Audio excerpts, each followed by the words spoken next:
네, 저는 그 협동조합 무의의 홍윤이라고 하고요. 무의는 이제 장애를 무의미하게 만들자 뭐 이렇게 해가지고 이제 만든 거예요. 이제 저희 아이가 이제 휠체어를 타는 초등학교 6학년 여자인데 얘랑 같이 이제 지하철을 다니다 보니까 지하철 환승을 하기가 굉장히 어려워요. 이제 서울에서 지하철 타 보시면은 혹시라도 뭐 유모차 같은 거 이제 몰고서는 이제 다니다 보면은 느끼거든요. 이거 환승하기가 되게 어려워요. 이제 서울 지하철이 기본적으로 1970년대부터 만들어졌잖아요. 그러니까 옛날에 만들어졌을 때는 엘리베이터 따위 당연히 없었고 그 위에 덧대서 만들고 그 다음에 덧대서 만드는 것까지도 그런데 그거를 어디서 임자가 만들고 어디는 코레일이 만들고 어디는 서울 뭐 도시철도 공사가 만들고 이렇게 사업자가 다 제각각이라서 환승하기가 굉장히 어렵게 해놨어요. 그러니까 소위 말해서 칸막이 행정이라고 하잖아요. 그런 게 이제 지하철에 딱 가면은 예를 들어서 저기 오실 때 보셨을지도 모르겠지만은 고속터미널역 같은 데들이 3호선, 7호선, 9호선 이렇게 세 개의 노선이 좀 엇갈리거든요.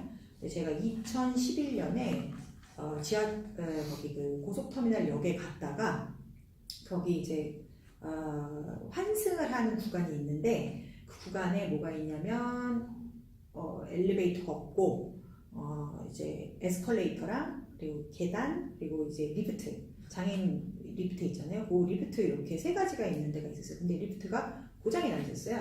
근데 이제 그 리프트가 고장이 나 있는데 보통은 리프트가 고장이 났으면 이거 언제까지 고친다 이런 식으로 써 있어야 되는데 이제 그 시기는 안 써 있고 뭐 조속히 고치도록 하겠습니다. 이거 만약에 여기 이제 그 건너가지고 이제 7호선에 가시려면은 자 다시 뒤돌아오셔가지고요 9호선 타시고 다시 4호선을 갈아타세요. 근데 그렇게 해보니까 한 40분 정도 더 걸려요. 그러니까 보면서 야 이건 좀 아니다 싶어서 이제 그 역에다 전화를 했어요. 그랬더니 어머님 어디 계시니에요? 그래서 제가 있는 위치를 왜 물어보시나요? 그랬더니 계단 위쪽에 계시면은 3호선이다 9호선이 연락하셔야 되고요. 계단 밑에 쪽에 계시면 7호선에 연락을 하셔야 된다는 거예요. 그래서 딱 느꼈어요. 보니까 3호선, 7호선, 9호선을 다 다른 관리 주체가 다르구나. 너무 이제 이용자 입장에서 화가 나는 거죠. 그래서 그거를 이제 제가 막 페이스북에다 막 올렸더니 이제 아시는 기자분이 그거를 이제 그 기사화를 해주셨어요. 그리고 나가지고 그 다음날에 국토교통부에서 해명 자료가 나왔어요. 우리 이렇게 열심히 장애인 관련 시설들 열심히 하고 있다 이런 식으로. 그리고 이제 그 기자분한테는 막 이렇게 연락이 왔대요. 막 그 위치가 어디였냐. 그러니까 그분이 얘기했던 그 위치가 어디였냐. 그러니까 뭐냐면은 이 기자분한테 3호선에서도 연락이 왔고 7호선에서도 연락이 9호선에서도 연락이 왔다는 거예요. 그러니까 뭐냐면 서로 다 책임 회피하려고 우리가 그런 거 아니다 위에다 보고를 해야 되니까.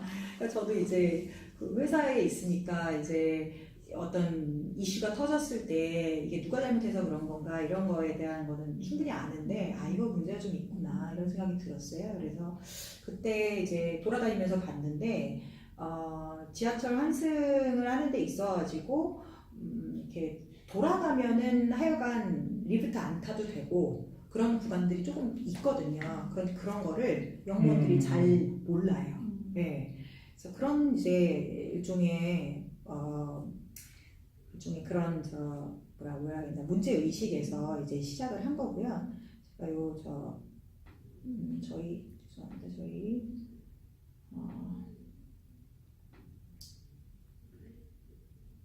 소개 자료를 조금 보여드리면서 말씀을 드릴게요. 그래서 아까 전에 말씀드렸던 이런 이제 서울신문에 났던 기사, 이게 그 고속터미널에서의 경험뿐만이 아니라 뭐 다른 역에서도 마찬가지예요. 예를 들면은 저희 이제 건대입구역 같은 경우는 거기가 굉장히 어려운 역이거든요. 이렇게 다니기가 이제 특히 환승하기가 굉장히 어려운 역인데 저희 애가 거기 병원에 다녔었어요. 그래서 병원에 가려면은 일부러 7호선을 타고 다녔는데 한 정거장을 더 가서 중앙 그 승강장이 있는 데에서 반대쪽으로 갈아타서 다시 한 번 더 돌아가야 되는 거예요. 왜냐하면은 저희가 가려고 하는 건대입구 쪽 승강장에는 엘리베이터가 없고 이쪽에는 있는 거예요. 그러니까 돌아갈 수밖에 없는 것들이죠. 이런 거는 불합리하다 이렇게 생각을 했던 거죠.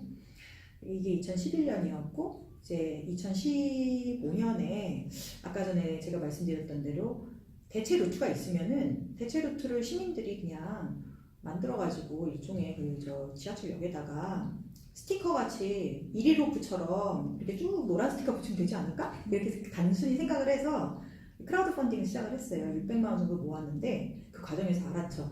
아, 그 안에다가 뭐 붙이면 안 된대요. 불법이라는 거예요. 지하철 안이라 가지고.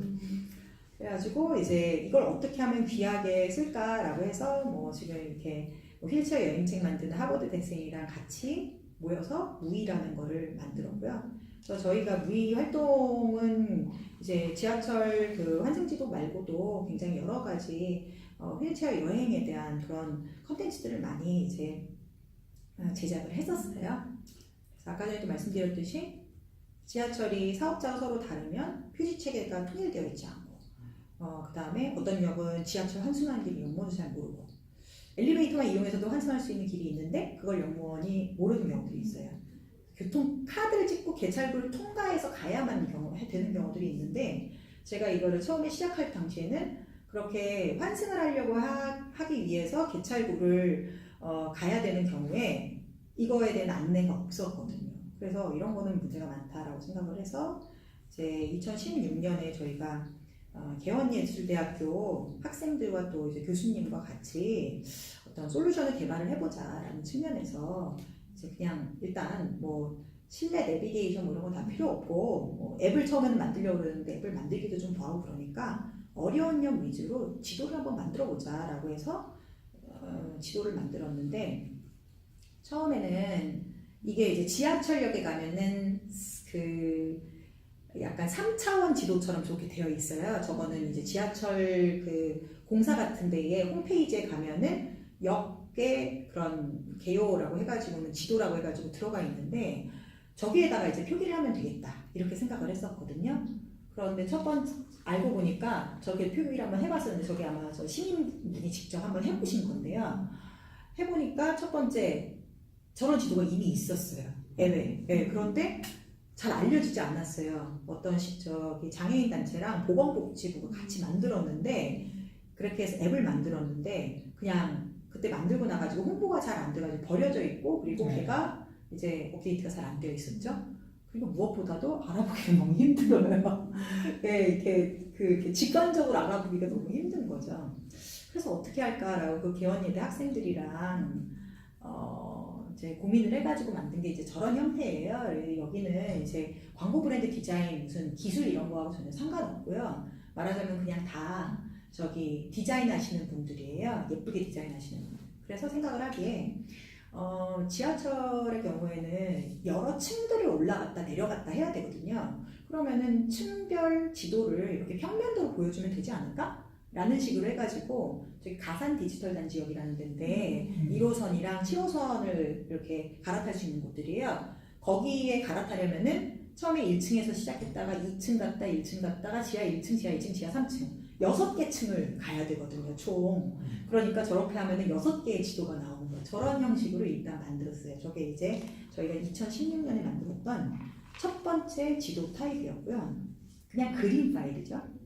그런데 이제 그 뒤에 서울디자인재단이라고 서울시 산하의 디자인을 관할하는 곳에서 우연히 이제 인연이 닿게 돼가지고 자원봉사자들과 같이 저희의 이제 목적은 휠체어 직접 장애인분들이 타고 나가보시는 거. 왜냐하면은 본인이 이제 겪지 않으면 잘 모르시니까 그렇게 해가지고 하다 보니까 왜냐하면 또 장애인분들을 소싱하기도 또 되게 어렵고 여러 가지 생각들을 했는데 장애인분들이 를 벌런티어로 이제 모집을 해가지고 하기에는 조금 그렇고 사실은 비장애인 분들이 이런 걸 느껴보는 것들도 캠페인으로 되게 중요하다고 생각을 했어요.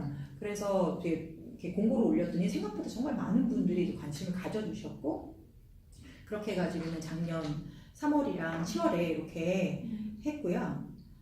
그래서 뭐 이렇게 뭐 기사도 많이 나오고 뭐 어디 하다가 뭐 서울 교통문화상 체육상도 수상하고 어쩌고.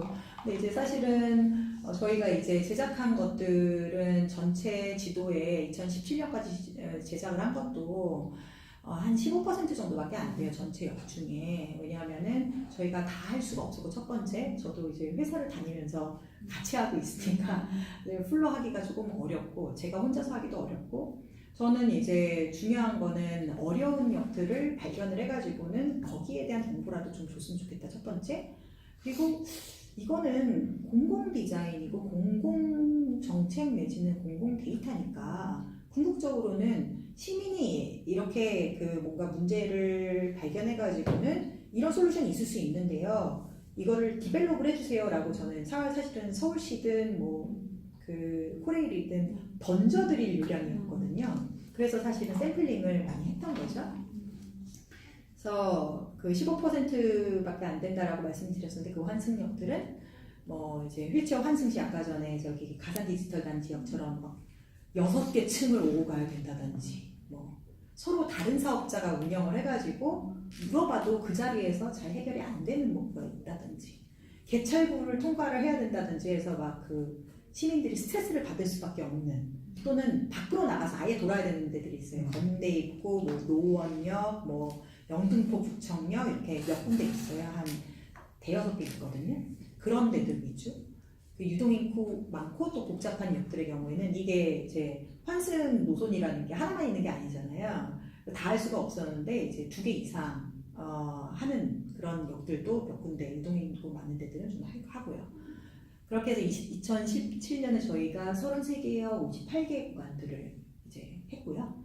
올해는 지금 고용노동부 산하에 50 플러스 센터라고 있어요. 50 플러스 센터라고 그 저 은퇴하신 어르신 분들이 의미 있는 일들을 하면서 약간의 활동을 받아가면서 그래서 사회활동가라고 해서 월급 개념은 아니지만 약간의 비용을 받아가면서 시급으로 해서 그 어르신들이랑 같이 지금 지도를 만들고 있는 상황입니다. 저희가 6월부터 10월까지 지도를 만들고 디자이너는 저희가 디자인 하실 수 있는 분들로 이제 소싱을 해가지고 학생들한테 작년에는 그냥 이제 무료로 만들어 달라고 했는데 아무래도 이제 좀 커미트먼트 부분들에 있어서 그래도 좀 비용을 갖고서 맡기는 게 맞겠다라고 해가지고 비용을 들여가지고 저희가 하려고 생각을 하고 있고요. 그래서 뭐 이런 교육 효과가 있다, 좋은 교육 효과가 있다, 자원봉사자들이 갔다 와가지고 이렇게 좋은 반응들이 있었고. 그래서 저희 이제 제작 목표는 아까 전에도 말씀드렸지만 지도를 제작하는 게 첫 번째 목적이긴 한데요. 사실은 시민의식을 고취하는 부분도 캠페인을 통하고 그리고 그 캠페인에 참여하신 분들이 SNS 활동이라든지 저희 V도 페이스북 계정이 있는데 그런 것들 통해 가지고 이게 이렇게 힘들구나라는 것들을 알려드림으로 인해 가지고 시민들이 이런 게 정말 필요하구나라는 것들 그래서 뭐 향후에 어떤 그 배리어 프리 시설이나 아니면 유니버설 디자인이라든지 이런 것들에 대한 그 니즈를 좀 고취시키는 것들 그리고 이제 어떻게 하면은 엘리베이터를 이용하는 유모차, 휠체어, 뭐 어르신들 이런 사람들이 그러니까 좀 조화롭고 평화롭게 공존을 할 수 있을까? 어르신들이 굉장히 그 뭐 되게 잘해주시는 분들도 있는데 막 그 배려하지 않고서는 막 저기 하시는 분들도 되게 많거든요. 그래서 좀 같이 이렇게 공존할 수 있는 것들 그게 두 번째 목적. 그리고 이제 세 번째는 그 와중에서 어차피 우리가 100% 다 할 수가 없으니까 사업자에게 현장 개선 필요사항 그러니까 가다 보면은 휠체어 눈높이에 안 붙어 있는 그 뭐 표지판이나 이런 것들이 있어요. 그럼 근데 이걸 서서 볼 때는 잘 모르는데 휠체어로 굴리면서 보면은 보이거든요. 바닥에 붙이는 게 낫겠어. 보통 보시면은 이제 서울 지하철에 아주 옛날 그 지하철들은 뭐 휠체어 표기가 굉장히 위에 그러니까 천장 바로 밑에 붙어 있는 경우들이 많아요. 근데 그런 경우는 안 보이거든요. 일반인들도 잘 안 보여요. 그러니까 휠체어 안 타는 사람들도. 그러니까 그런 건 굉장히 옛날 디자인이죠. 그래서 그런 것들을 이제 공사에다 전달을 해서 사실은 저희가 만든 지도가 의미가 없었으면 좋겠다라는 것이 이제 저희의 이제 가장 큰 목표예요. 그렇게 해서 사실 현장에서 사람이 도와주든 아니면은 뭔가 도울 수 있을 만한 뭔가 사이니지가 제대로 되어 있다라고 하면은 굳이 왜 맵을 보고 가야 되나요? 이런 것들이죠. 그래서 그 지원 체계를 구축을 하는데 여전히 어려움들이 있다라는 부분들 말씀드리고요. 요 그 환승 지도 저희가 이제 작년에 아까 제가 그 학생들 버전들을 말씀을 드렸잖아요. 학생들 버전들의 조금 디벨롭된 버전들을 지금 보여드리자면은 이런 것들이에요. 예를 들면 층들이 있는데 이 층을 지금 이렇게 그걸 한 페이지에다가 하나의 그 그림들만 담았었던 것들을 지금 여러 층들을 한 페이지에 딱 담는 형태로 이제 두 개로 이제 디벨롭이 되어 있는 분들이 있어요. 그런데 이제 이 지도의 단점은 뭐 장점이 이제 한 번에 볼 수 있다는 부분들이 있는데 단점 같은 경우들은 이제 좀 자세하지가 않다는 점들도 있고 그리고 여전히 구조적으로 얘들 그냥 다 뭐 JPG, PDF 이런 파일들이거든요. 이거를 나중에 고치려면은 다 뜯어 고쳐야 되는 거죠. 이런 것들이 여전히 이제 문제를 작용을 하고요. 그 다음에 저희가 이제 작년에 서울 디자인재단의 도움을 받아가지고 제작을 한 세 번째 타입의 그 지도가 있는데 얘는 아예 앱에다가 넣는 것들을 감안을 하고서는 이제 만든 거예요. 일단 저희 그래서 이거 보시면은 직관적으로 아실 수가 있는데 그래서 그런 것들을 이제 좀 극복을 하기 위해서 그리고 또 이제 시간 같은 경우들도 저희가 직접 이제 리서치 나가면은 파악이 가능하잖아요. 그래서 이제 디자인 체계를 어떻게 해야 될까를 이제 거기서 전문적으로 고민을 좀 해보셨고요.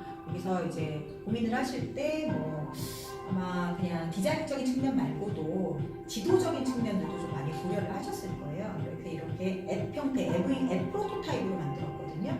프로토타입 왜 프로그램들이 여러 가지 있잖아요. 그래서 처음에는 전체 어떤 그 텍스트적인 그런 경로, 그 다음에 아까 그 저 학생들 지도랑 마찬가지로 이렇게 약간 픽토그램을 이용한 거, 그리고 이거는 이제 공사에서 직접 실내 지도를 받았어요. 받아가지고 리디자인을 해서 층별로 이렇게 보여주도록 그렇게 되어 있거든요. 그래서 보시면은 이거하고 여기 클릭 누르면 일로 가고 여기서 지도 누르면 이쪽으로 가도록 그렇게 그 디자인을 한 게 있어요. 그래서 올해 디자인을 하게 되는 지도들은 이제 이 지도가 될 것 같습니다. 그래서 처음에 이제 실내 내비게이션 기술이란 게 있을까라고 해가지고 굉장히 여러 가지 생각을 해봤어요. 그런데 실내 내비게이션에 대한 그 기술적인 활용도에 대해서 실제로 공사분들이랑 회의를 한 적들도 있었거든요. 뭐 그게 주제는 아니었는데 어쩌다 그 얘기가 나와서 왜냐면 사람들이 앱으로 만들어가지고 광고 붙이고 하면 되지 않겠니? 이렇게 하고 그리고 실내 내비게이션 기술, 뭐 비콘이나 이런 기술들을 활용하면 되지 않을까? 이렇게 얘기를 해요. 저는 전혀 모르니까 그럴 수도 있지 않을까 해가지고 공사분들 만난 자리에서 그래서 물어봤어요. 그랬더니만 비콘 기술을 활용을 해가지고 자기들이 그런 지도를 만들려고 생각 중이라고 말씀을 하시더라고요. 그래가지고 일단은 거기서 이제 제가 느꼈던 거는 첫 번째 지하철 실내 그 정보 자체가 이게 일종의 공공 그 지도 내지는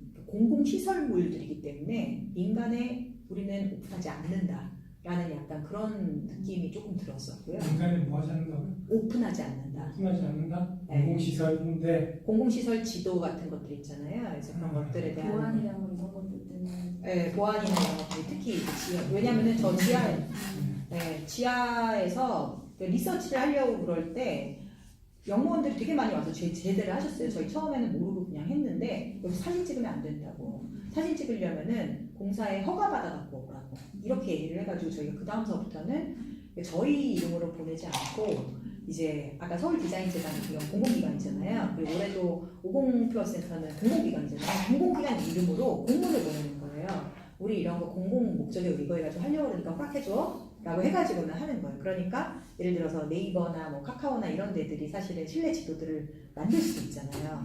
그래서 제가 네이버랑도 사실은 미팅을 했거든요. 근데 제한테 제일 먼저 물어보는 게 그거 허가를 어떻게 받아요? 이렇게 물어보시더라고요.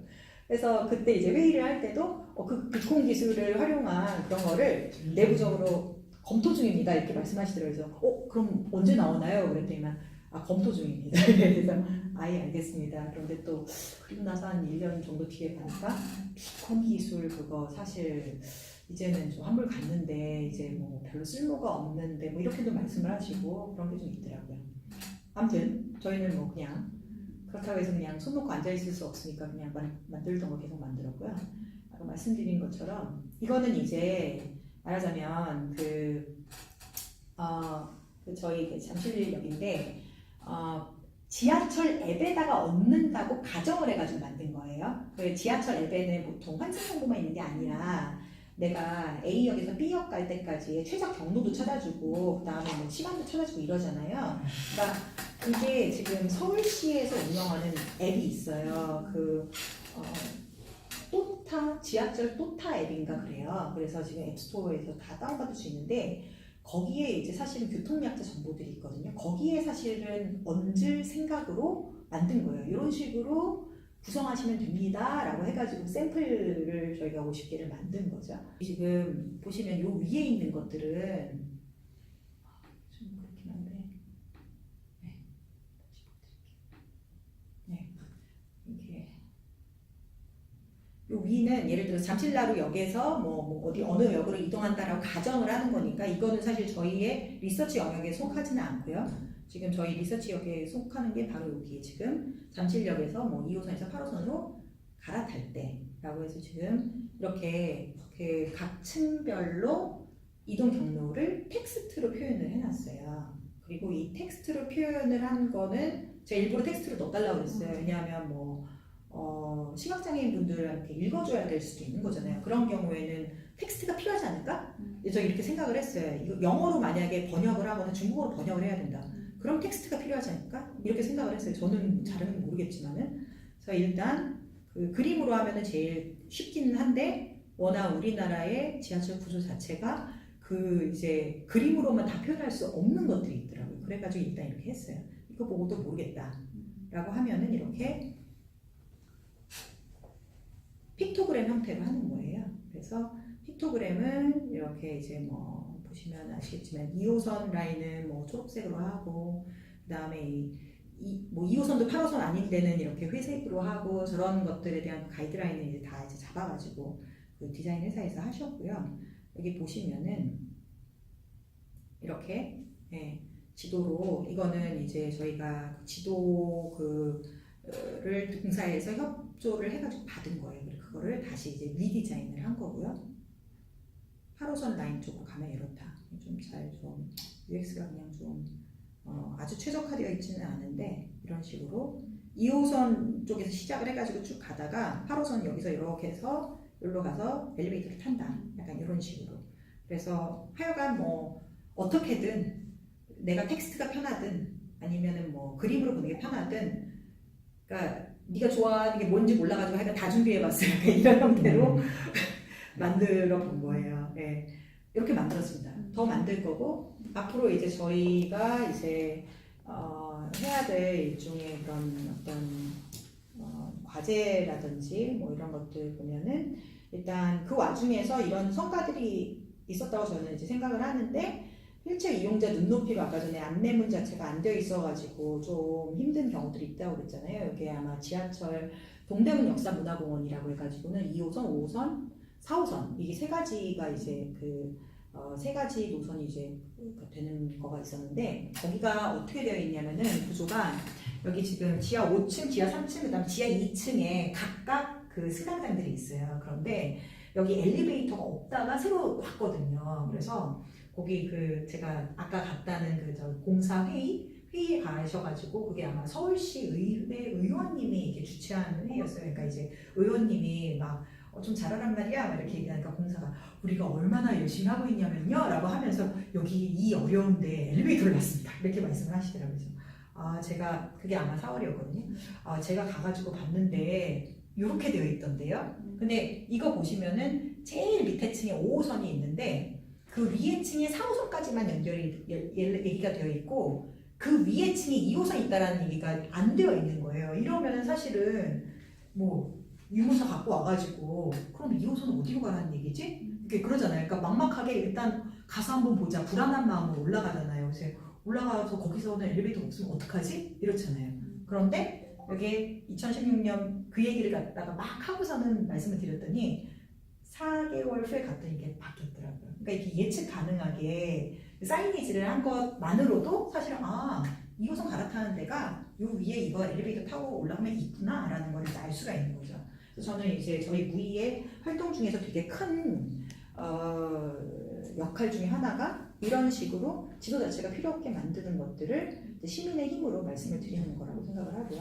기본적으로 저게 생겼던 이유는 아시겠죠? 왜냐하면은 서울에 사시는 분들은 좀 잘 아실 수도 있는데 당시에 이제 5, 6, 7, 8, 5호선부터 8호선까지는 서울 도시철도공사가 관장을 하고 있고요. 1호선부터 4호선까지 서울 메트로가 그렇죠.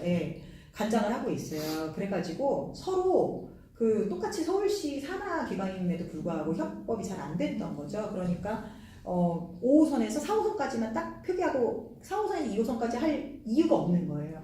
그런데 이제 8월에 저렇게 되고 나서 그 뒤에 이제 그 전서부터 추진이 되고 있었던 1호선부터 8호선까지 아예 서울교통공사를 통합을 했죠.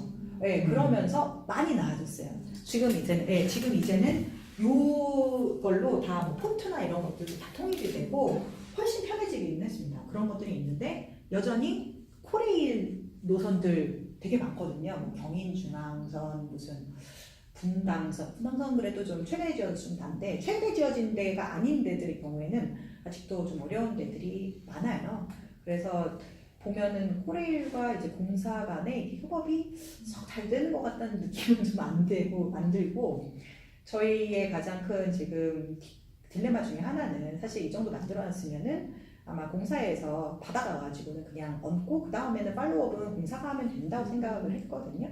근데 제가 보니까 그 또타앱 같은 경우도 그거는 지금 교통공사가 지금 가지고 운영을 하고 있는데 사실 그 안에 있는 코레일 노선들 같은 것들 이것까지 우리가 해야 되나? 약간 이런 부분들이 있으실 것 같아요. 저는 이제 읽을 수는 없지만, 그러니까 얘기를 듣지는 않았지만은 왠지 그 부분에 대한 부담감이 있으실 것 같다는 생각이 든 거예요. 그래서 제가 생각을 하는 거는 지금 저희가 만든 거는 이렇게 일종의 그림 형태의 맵들인데요. 얘를 뭐 저는 기술은 진짜 모르지만 데이터를 약간 스트럭처드 데이터라고 해가지고 저희 회사 내에서도 뭐 그런 이제 데이터를 갖다가 정제할 수 있는 형태로 만들어가지고 그거를 쌓아놓으면은 얘를 가공하기가 쉽지 않겠냐. 그래서 그 스트럭처드 데이터를 만들었으면 좋겠다. 지금 우리가 그림 파일로 가지고 있는 것들을. 그래서 제가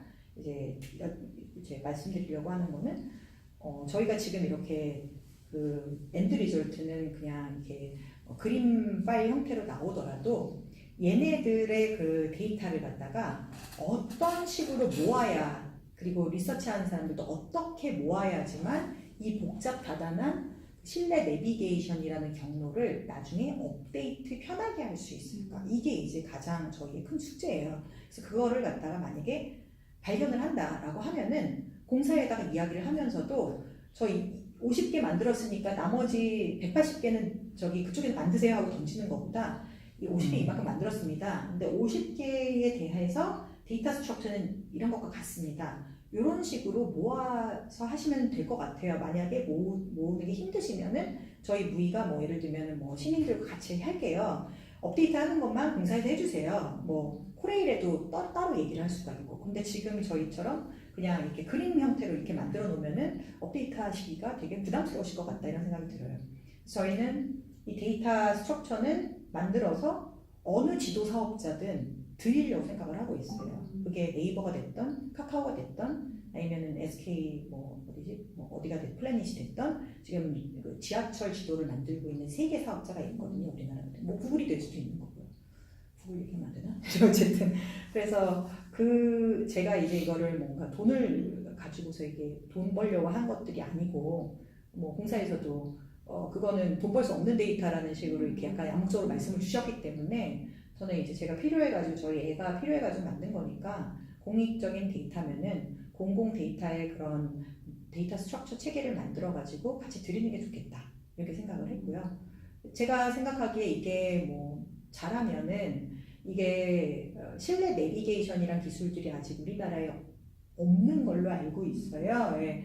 있는 거가 제가 들은 거는 네이버 랩스에서 실내 내비게이션 하는 팀을 이렇게 통째로 이걸 어파이어를 해가지고는 그 내부에서 뭐 이렇게 디벨롭을 하고 있다라고 얘기를 들었는데 제가 네이버 랩스랑 이제 미팅을 했을 때는 그분들은 말은 이렇게 해주시지는 않더라고요. 지하철이 특성상 이게 이렇게 평면에다 펼쳐가지고 하는 그런 어떤 지도의 체계와는 굉장히 다르기 때문에 한국형 만약에 말하자면은 그 실내 내비게이션의 데이터 스트럭처 체계를 이걸 계기로 해가지고 만들 수도 있지 않을까? 이런 생각이 들어요. 그래서 뭐 공공 건물에도 적용을 할 수가 있고 민간 건물에도 적용할 수가 있고 이걸 꼭 똑같이 하지 않는다고 하더라도 그 이후에 뭐 시민들이 내가 있는 곳에 어느 공공 건물에 대한 이런 신뢰 맵 같은 것들을 만들고 싶다라고 한다면은 내지는 뭐 지하 어떤 저기 뭐지 뭐 지하 상가들과 그다음에 뭐 지상과 뭐 이런 부분들을 갖다가 이제 통칭하는 어떤 종류의 지도 프로젝트를 하고 싶다라고 할 때도 그냥 귀중한 자료가 될 수 있지 않을까 이렇게 이제 생각은 해보고 있고요. 저희가 이거를 하기 위해서 어떤 식의 그 데이터를 쓰고 있는지 좀 보여드릴게요. 엑셀 데이터인데 엑셀에다가 이런 식으로 그냥 텍스트로 그냥 하는 거예요. 다른 게 없어요. 근데 이거를 이렇게 몸이 맞나?